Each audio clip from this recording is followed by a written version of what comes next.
I had brown skin, brown eyes, long brown hair, and when I spoke to adults or boys, I always looked down at the floor. My dad left when I was little, so it was just my mom and me growing up. She worked 2 jobs, at the motel cleaning rooms and as a waitress on the weekend. If you don't count parenting as a full-time job already. She worked hard, but carried herself with dignity and grace, and even a sense of humor some days. Still, my mother had a lot on her mind. She cleaned when she was thinking about something. I have some news. What is it, Mama? I've decided to go back to school. Back to school? Yes, and do you know why, my girl? It's because I'm so proud of you. I had you when I was very young, my girl, and it was a lot of work. And somewhere along the way, I forgot how much I loved to learn. I forgot how much I loved new ideas and new experiences, and you remind me of that. I owe it to you. Mom, you don't owe me anything. Not just you, my sweet. When your granny was a girl, she had to travel to the city and stay with another family to attend high school. She worked and sacrificed. And she graduated. And because your granny was so brave, I feel like I have the courage to go to university. I'm going to become a teacher and give back to my community. That's our way. Does this mean that I have to get a degree too? I want you to be happy and have a good life. And education makes every part of life more fun. My mama's going back to school. I'm so proud of you. My girl, there's going to be some changes. Are we moving? Yes. My coursework isn't offered online, so I have to move to the city to attend university. What do you mean, you? What about me? My girl, you're going to stay with your granny in Musham for a while, here in the reserve. But I'm not going to come with you? It's just for a little while. It will be hard, my girl, but it will be good for you. What's so good about it? It's a new experience. That's what life's about. Making new friends, hearing new music, reading new books. The brain is constantly growing and discovering, and if you don't give it what it needs, it doesn't grow right. It needs new ideas. But I'm not going to live with you? That sucks. Hey, I don't want to hear that. You're just afraid. Of what? Your granny in Musham? Home-cooked meals and fishing trips? No, you're afraid because you don't know what's going to happen. And that's nothing to be afraid of. Do you think I'm not afraid? Trust me, I'm terrified. I'm going to a new city by myself, away from my baby. I'm not going to know anyone there, and I'm going to be a student. I haven't been a student in... I'm sorry, Mom. It's okay. Come on, let's have some ice cream. Granny in Musham's house was always clean and smelled like cookies and sage. No one ever left my granny's house without being fed. We thought we were finished raising kids. We used to say, sometimes you think one thing happens, then the opposite happens. I guess that sounds better in Nietzsche. Smile lines, they're called. Everybody gets old and wrinkled, but some people have upturned smile wrinkles and some people have downturned frown wrinkles. Aha! Grandchild. How were the potholes after the rain? Big enough to drive down one side and back up the other, Musham. Ah, that's right, you remember. Your granny made moose stew and cold turkey sandwiches if you're hungry. Yes. Well, this is it, my girl. You proud of your mama? Yes, I love you. I love you too. Now there's nothing to be afraid of, right? Right.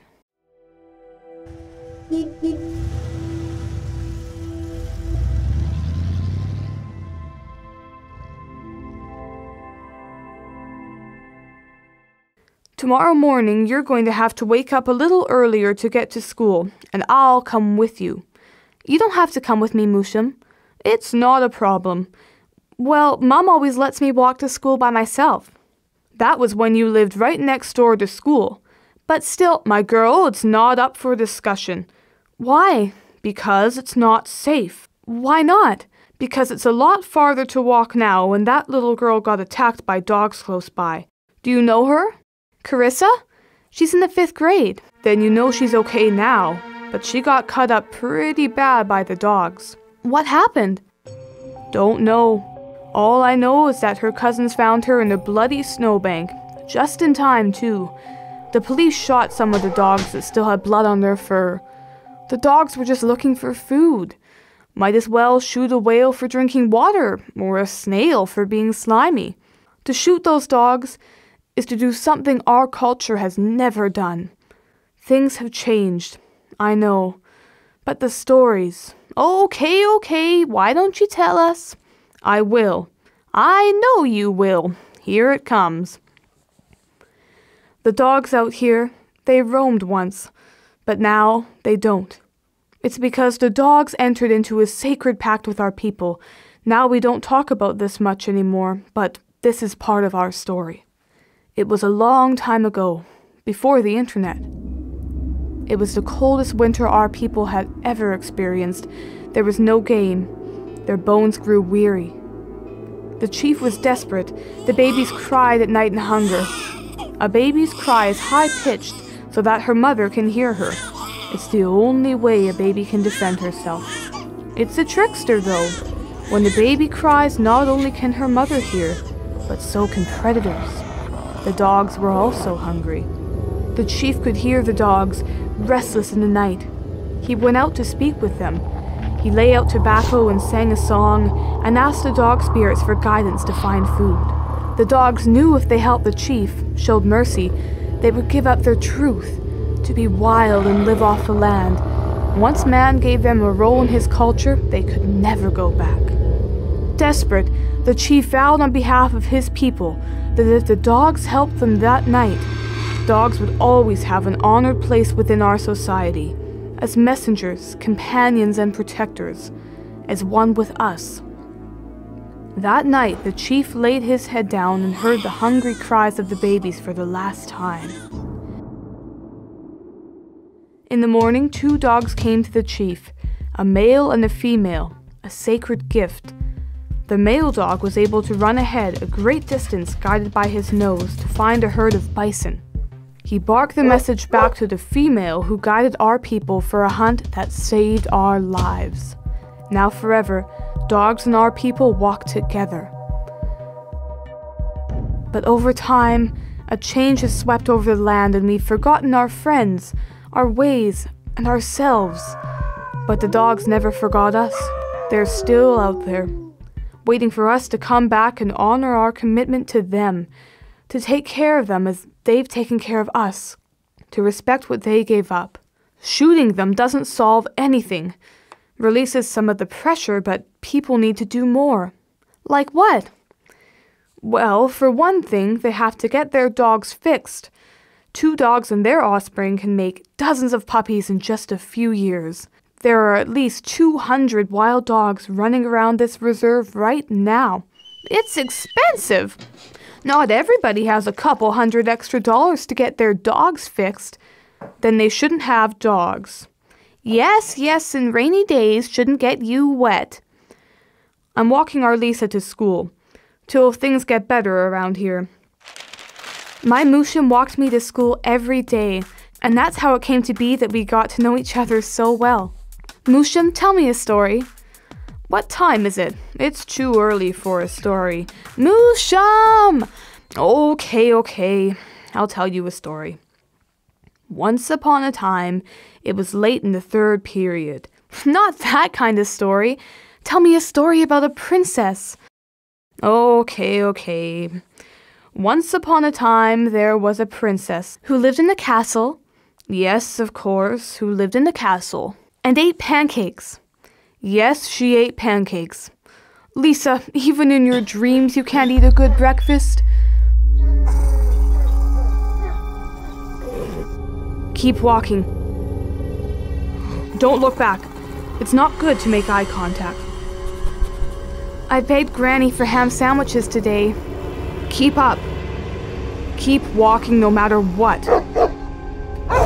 They don't want to play, do they? Maybe, but we don't. Get out of here, you! Ah! Fox Creek! Uncle Randy, get in the truck. There you are. You haven't been to band council meeting in a month. Nice to see you too, Dad. Are you okay, Musham? I'm tired. That fight took it out of me. Keep him awake, Lisa. Tell him the story. Once upon a time, there was a princess who loved hockey. It was late in the third period. So much for my cultural wisdom. Moosham the dog whisperer. Well, these kinds of problems can't be solved overnight. They certainly weren't solved yesterday anyway. That's quite a scar you're going to have. It was a good thing you were there. You're the reason I stopped. If it were just Dad, I would have kept driving. I hate those dogs. If I had a gun, I would kill them. Lisa, tomorrow I want you to go down to the dog clinic. You're going to tell them that you want to volunteer your time. Why? That's why. Maybe some dogs have to be shot. Maybe you're right. After this weekend, though, you'll be able to tell us. You need to understand these animals before you go around making decisions for their lives. You're a little young to be a co-op student. I'm here because my Moosham told me to come. Why's that? I don't know. What do you mean you don't know? There must be some reason. Because he got bit by a dog and almost died. And when I suggested we kill all the dogs in the reserve, for the good of the people, he told me to come down here. I'm going to check other. Come around here. What's your name? Lisa. Lisa, pleased to meet you. You too. So what kind of dog bit your Moosham? A res dog. I guess it's hard to know the breed of dog around here as they get so mixed over time. Is this your first time volunteering? Yes.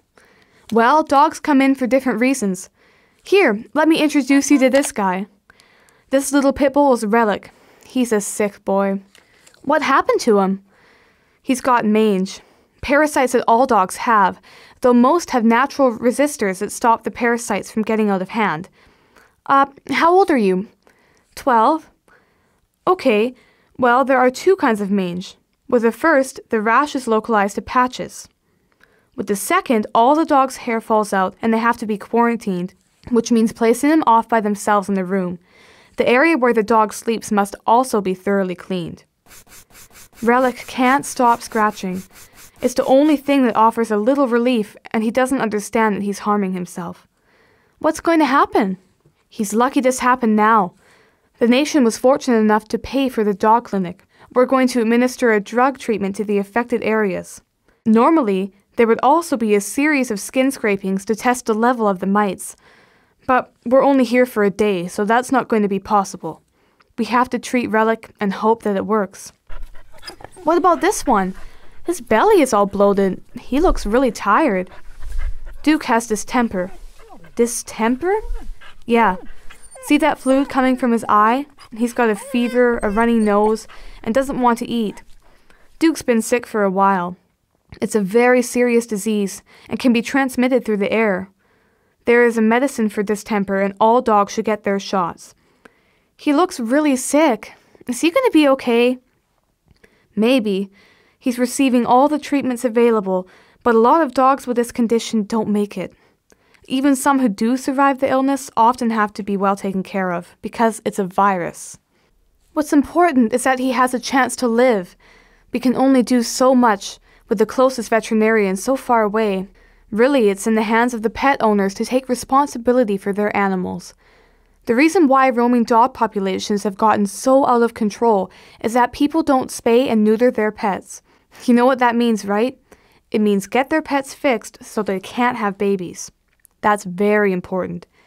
People let their dogs outside and they're free to have babies with other dogs.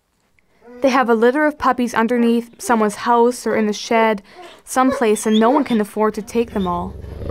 So they just all grow up wild, not socialized to humans. Then you have what happened to your Moosham, and what happened to Carissa. Here, hold him. Come on, hold him. Look. He's more scared than you are, if that's possible. See? He's in a strange place with no choice but to trust us. Like this, he's been getting restless in his cage. It's okay. You're afraid of dogs, aren't you? A little. Do you have a dog? No, my uncle did for a while, but I wasn't allowed to pet it. You weren't allowed to pet it? No, It was a Rottweiler Shepherd cross, and my uncle told me not to go near it. The breed isn't important with most dogs. It's about the dog knowing its place in a pack. Any dog can bite, just like any dog can be trained. A Rottweiler Shepherd cross looks mean, even if they're not. Come with me. Put your hand out so he can sniff you. When you meet a new dog, always let them approach you and don't stare at them. They don't like it. Also, dogs don't like it when you reach over their head. It makes them feel threatened. And if you smile, try not to show teeth, as a dog could see it as a challenge. It's very important to let the dog smell you first. If she's not interested in you, don't try and make yourself seem interesting. They'll be attracted to leadership qualities. Be the best you can be. Duke is not looking good. He's exhausted and could start having seizures soon. He's suffering. I'm going to have to call the owners. It's not going to be long for him. Sit with him, okay, Lisa? Someone should be with him in case he goes.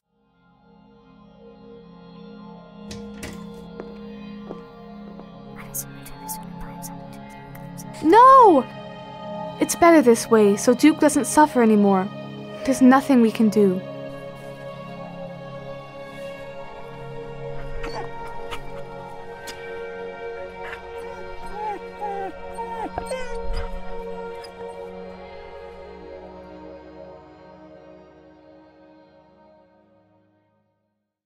When the clinic came back that next summer, I volunteered again. I like feeding the dogs, and cleaning the kennels isn't so bad. I went online to find out about dog safety and the importance of people getting their animals spayed and neutered. Part of taking care of your animals is getting regular shots for them. It just shows that you love your dogs. Sorry, I can barely hear you, baby. What's that? Oh, it's the neighbor's dog. Hang on. I'll go into the bathroom. Okay, I'm here. You're going to the bathroom? Yeah. That's gross! I'm not using the bathroom. Just to talk to you, my girl. That yappy dog upstairs barks all the time. It's so hard to study here. How is everything? I miss you. I miss you too, my girl. Are you having fun with your grandparents? Oh yeah, we went fishing yesterday and we're going to go on a trip for the long weekend. That's wonderful, my girl. Up to Uncle Randy's? Yep. Oh, that'll be fun. I used to love going up there in the summer. Ugh, my girl. I'm going to have to call you back, okay? Okay, Mom. Okay, don't back down now. They might want to push you around, but don't let them. That dog is a public disturbance and is unhappy.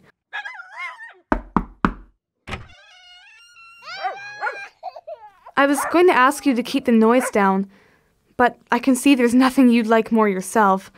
Is there anything I can do? Do you want to come in? Yeah, sure. Who are these two? Well, that's Jessica and this is Jennifer.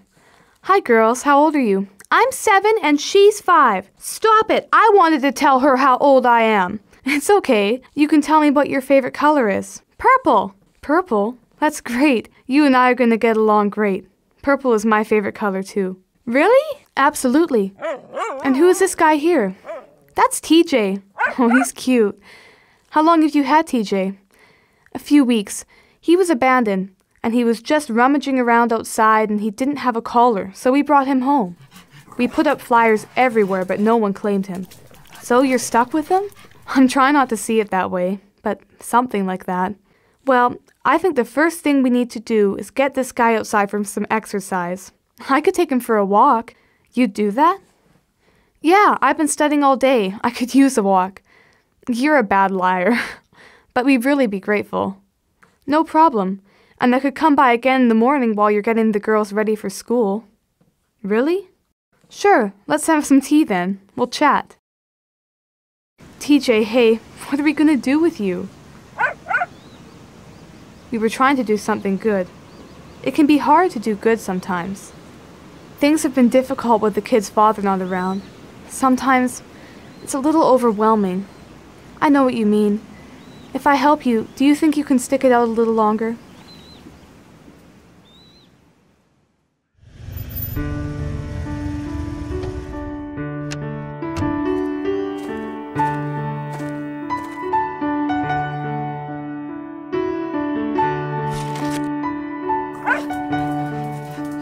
Moosham, did you know about this? Yes, I asked him first. Asked? I was informed. Don't pretend you weren't excited. I wasn't, and I'm not. Okay, I'm a little excited. What's his name? Well, they call him TJ, but that was a working title. How about TJ working title? I like it. I like it too. I'm proud of you, Lisa, for all that work you did learning about dogs. This little guy needed a home, and I knew that you were ready.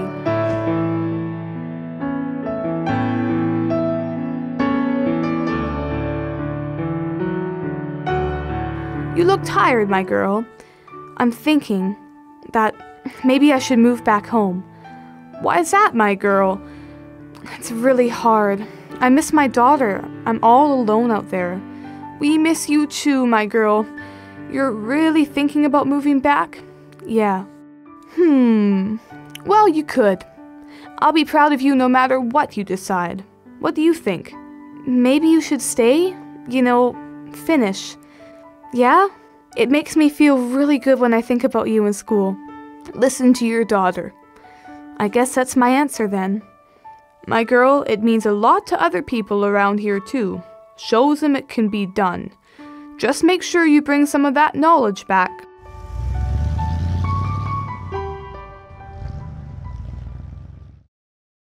Over the next few months, my Moosham trained him. I helped. A little. Of course you helped. All that exercise means something. Makes him part of the pack. Yes, you are. You're part of the pack.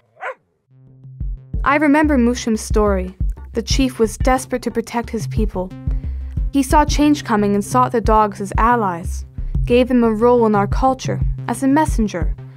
The dogs are still here, waiting for us to honor our sacred pact, ready to help us through another night.